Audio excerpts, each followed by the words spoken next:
প্রবল ভারত বিরোধিতা নিয়ে যাত্রা শুরু করা ইউনূস প্রশাসন ফের দিল্লির শরণাপন্ন হওয়ার ইঙ্গিত মিলেছে। দুই দেশের মানুষের যাতায়াতে গুরুত্বপূর্ণ আন্তর্দেশীয় যাত্রীবাহী ট্রেনগুলো পুনরায় চালুর প্রস্তাবনা তৈরি করা হয়েছে ঢাকার পক্ষ থেকে।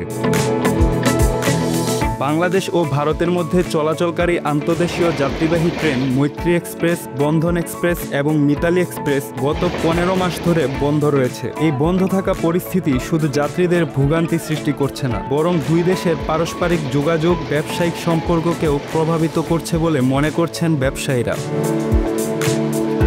মৈত্রী এক্সপ্রেস চলত ঢাকা থেকে কলকাতা পর্যন্ত, মিতালি এক্সপ্রেস ঢাকা থেকে নিউ জলপাইগুড়ি পর্যন্ত এবং বন্ধন এক্সপ্রেস খুলনা থেকে কলকাতা পর্যন্ত। 2024 সালের 19 জুলাই রাজনৈতিক অস্থিতিশীল পরিস্থিতির কারণে এইসব ট্রেন চলাচল স্থগিত করা হয়।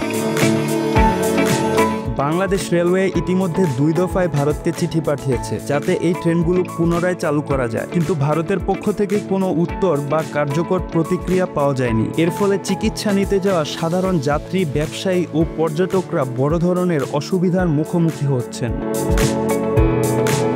নতুন উদ্যোগ হিসেবে বাংলাদেশ রেলওয়ে ফের চিঠি পাঠানোর সিদ্ধান্ত নিয়েছে। এই চিঠি IGRM প্রস্তুতিমূলক সভার মাধ্যমে রেল মন্ত্রণালয়ের মাধ্যমে পররাষ্ট্র মন্ত্রণালয়ে যাবে এবং তারপর তা ভারতের কাছে পৌঁছানো হবে।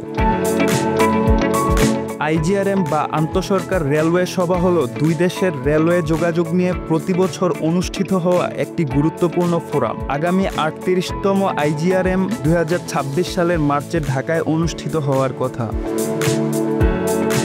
IGRM প্রস্তুতিমূলক সভায় অনেক গুরুত্বপূর্ণ সিদ্ধান্ত নেওয়া হয়েছে। এর মধ্যে অন্যতম হলো মৈত্রী এক্সপ্রেস ট্রেন পদ্মা সেতু দিয়ে পরিচালনার প্রস্তাব ভারতকে পাঠানো। এছাড়াও রাতের বেলা ট্রেন চালানোর সুবিধা এবং যাত্রীদের অতিরিক্ত মালামাল পরিবহনের জন্য লাগেজ ভ্যান সংযুক্ত করার বিষয়ও প্রস্তাবের মধ্যে থাকবে।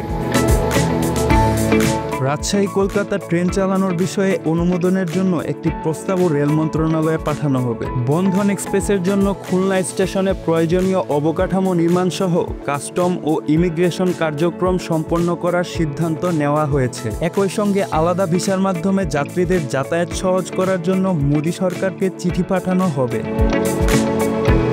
পণ্যবাহী ট্রেন সম্পর্কেও গুরুত্বপূর্ণ সিদ্ধান্ত নেওয়া হয়েছে। দর্শনাগেদে, পেট্রাপোল, বেনাপোল এবং রোহনপুর সিঙ্গাবাদ সীমান্ত দিয়ে 24 ঘন্টার পণ্যবাহী ট্রেন চলাচল বাড়ানোর উদ্যোগ নেওয়া হয়েছে। ব্যবসায়ীদের উদ্বুদ্ধ করার জন্য রেলপথ মন্ত্রণালয় প্রয়োজনীয় কার্যক্রম গ্রহণ করবে।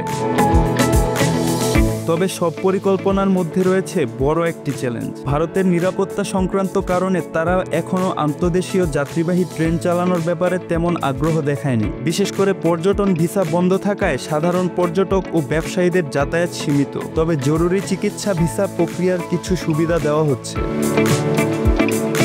প্রস্তুতিমূলক সভার কার্যবিবরণী অনুযায়ী মোট 29টি বিষয় নিয়ে আলোচনা হয়েছে। এর মধ্যে অন্তর্ভুক্ত রয়েছে যাত্রীবাহী ও পণ্যবাহী ট্রেন চলাচল, আন্তঃসীমান্ত যোগাযোগ, যৌথ প্রকল্প, কাস্টম ও ইমিগ্রেশন সুবিধা, নিরাপত্তা ব্যবস্থা এবং ভবিষ্যৎ পরিকল্পনা। বাংলাদেশের সাধারণ মানুষও এই ট্রেনগুলোর দ্রুত পুনরায় চালুর জন্য আগ্রহী। যাত্রীদের মধ্যে যারা শিক্ষা, চিকিৎসা, ব্যবসা বা ব্যক্তিগত কাজে ভারত সফর করেন তাদের জন্য এই ট্রেনগুলো হলো একটি গুরুত্বপূর্ণ মাধ্যম।